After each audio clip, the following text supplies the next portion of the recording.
Hi guys, I just sorry for a long time I didn't post a video. I just tested positive again for COVID, unfortunately. Uh, Even if you are very careful when you're going around, but if someone is not, like for example someone close to you, like your girlfriend or your mother or your sister, whatever it is, you can still catch it. So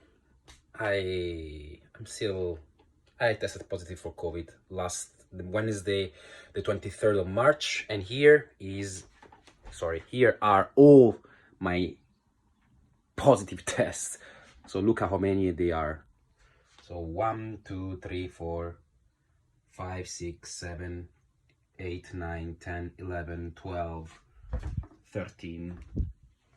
So there are 13 positive tests. And my girlfriend, she started to have symptoms on Monday, and straight after it I tested her, and I tested her the same day with a rapid test flow one, and she tested positive. So after that we went straight to do the PCR, and the next day it came back positive for her and negative for me.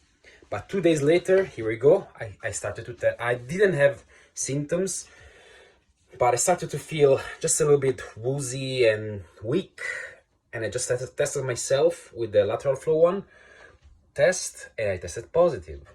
So here we go. And then I just done the PCR test, and I retested positive again over there. So since then I'm testing positive, and the only symptoms that I got so far, fingers crossed, this is the day 6 of my positivity. I'm on my positivity from COVID. I think is 100% Omicron. Is the 6th day, and the only symptoms that I got so far was like a slightly diarrhea and a little bit of sore throat and weakness a little bit. That's it so far. And because I've done in the last 2 months, in the past 2 months, I've done one surgery on my thyroid, so they took me off half of my thyroid, and I'm living in the UK, specifically in Scotland, and they look how hypocrite and how fucked up is the system here in the UK. So basically they sent me the letter on December to do the vaccination, okay? Because I was a flu jab and a COVID jab at the same time, because they consider me as a vulnerable person that I need to be protected by the vaccines. Fine, I completely understand that. But when I tested positive, so which means last week, and I called them straight away to get access to the antivirals such as Molnupiravir or Paxlovid, but the only one that they got available is the Molnupiravir or something like that. They told me, no, you're not considered as a vulnerable person. I said, why?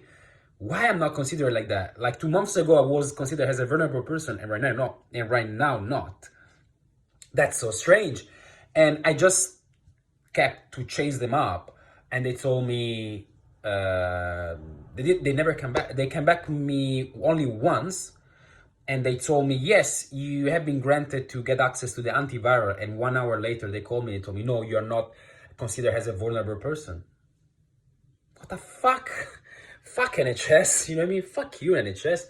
So right now, so far, fingers crossed, everything is going fine. COVID symptoms, but you never know, because this virus is so vile and is a shit virus. So you never know how it does behave and act. So even if you, in a certain point, you're starting to feel better, all of a sudden you can get worse. So that's why I'm always saying fingers crossed. So far so good.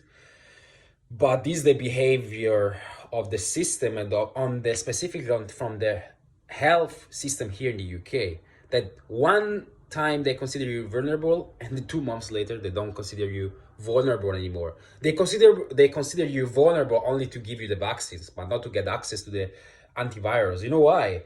because the antivirus, they cost 500 euros or pounds each pack, each like course of the medicine. The vaccines, they don't cost as much as that, so that's why. But you consider me 2 months before a vulnerable person, and after it, no. Fuck you, NHS, and fuck this fucking system that and also who is considering who is vulnerable and who is not. Basically, I asked them, and he told me there are like clinicians that they are considering that, and it took them to make a consideration 4 days since I tested positive. I say, if in the first 4 days I could get worse, what could happen on me? You know what I mean? Because the clinician, they need to get time to assess my case. It took them 4 fucking days, and I could, if like, the symptoms got worse or I could die basically. So that's how fucked up is the system. And anyway, I'm so disappointed because I pay taxes in this country, and they consider me vulnerable just whenever they want, pretty much. And I'm vulnerable also because I'm suffering from long COVID, and also on the top of it, because in the last 2 years I've done 2 surgeries, one on my appendicite, and one they took me off half of my thyroid, as you can see over here. So anyway, but so far so good. And the thing that I'm doing, I'm not saying that you need to do this. So before doing everything, just contact your GP or your clinician and ask him. But what I'm doing to try to get on a side and try to don't get worse with the COVID symptoms, I'm just, based on the researches that I've done, not on the conspiracy theory websites, but on the NIH, and also on Nature, or the Nature medical journal. It's called the Nature, and also on the NIH and the British Medical Journal as well. Like, using this simple tool, I'm not doing like an advert, not for this company, but just if you're gonna use, I'm just gonna show you now, a simple mouthwash, an antiseptic mouthwash, to be specific, like this one. Okay, that is, it has gluconide chlorhexidine, or also other substances. If we wash, first of all, our mouth and gargling for at least 1 minute each, 1 minute washing our mouth and 1 minute we just rinse our throat. And also, if we're gonna rinse our nose as well, usually with the iodine, it's called. But if we don't have iodine, I don't have iodine, so I just rinsing my nose 3 times. 3 times per 4 times a day. So which means I'm doing 3 times.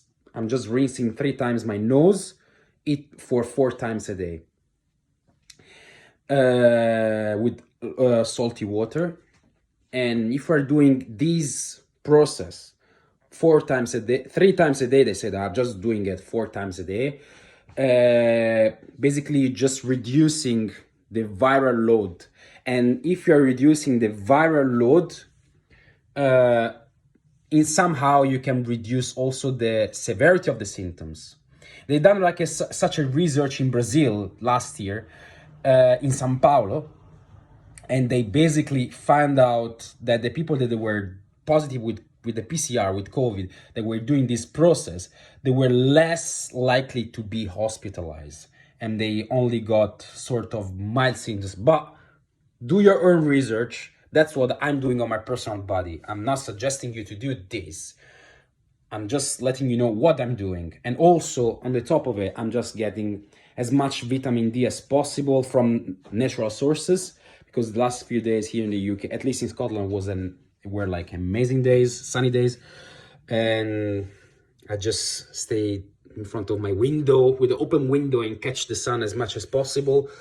And also I'm getting the zinc, lysine as well. What else? Lysine and many, like the fiber. I'm eating like so, like rich. How can I say? I'm eating like food rich on fiber, and I'm getting a supplement called Ishbagula husk. It's called, that is helping the gut basically to calm down. And also I'm getting the black seed oil as well, 2 times per day, resveratrol, the vitamin C, so all combined, but then the vitamin D as well, all combined, plus that process that I explained before. So let's do a recap. 4 times a day, washing the mouth, washing the mouth 1 minute, and 1 minute gargling with an antiseptic mouthwash. And 4 times a day, 1 minute to the mouth, 1 minute gargling.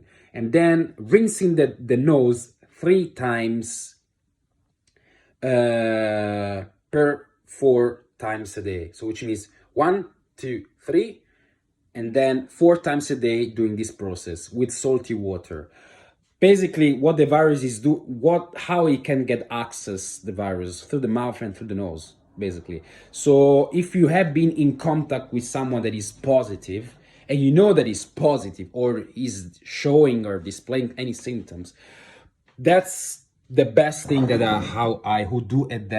I did. And so far, touching wood, everything is fine. And also I forgot to say, I'm getting 2 aspirins 2 times, like 2 times per day. I'm getting aspirin, 75 milligrams. I'm not suggesting you to do this. This is a disclaimer. I'm just telling you what I'm doing. I'm not telling you you should do this. Okay? Just contact your GP, your clinicians, because everyone is got his own issues and personal problems or personal health issues as well. So everyone is not the same. That's what I'm doing, because I've developed, after the surgery 2 months ago, a small blood clot on my right leg. So I know that COVID can increase the chance to develop clots, or even small clots, blood clots. So that's why I'm taking 2 aspirins per day, just to make sure that they're not gonna form other blood clots. As I said, everyone is different, but it's very strange that the protocols for taking care of COVID is still the same, like paracetamol or ibuprofen. That's it. Like many research, they show that COVID can cause blood clots and such. And also many people, the first wave, they were dying because not only because of the pneumonia, but because a blood clot going to the lungs, that they were blocking their lungs. It's called, I don't remember the name, but it's happening when, like, the blood clots, they go to the lungs, and basically the lungs, they got stuck and they can't get enough bloodstream on their lungs. So you can die, is potentially deadly, that thing. So many of the people that were dying from this, because COVID was helping the formation of these blood clots. And I don't understand why, like, the governments, they're not suggesting it. Who knows? But that's it. See you later. Bye.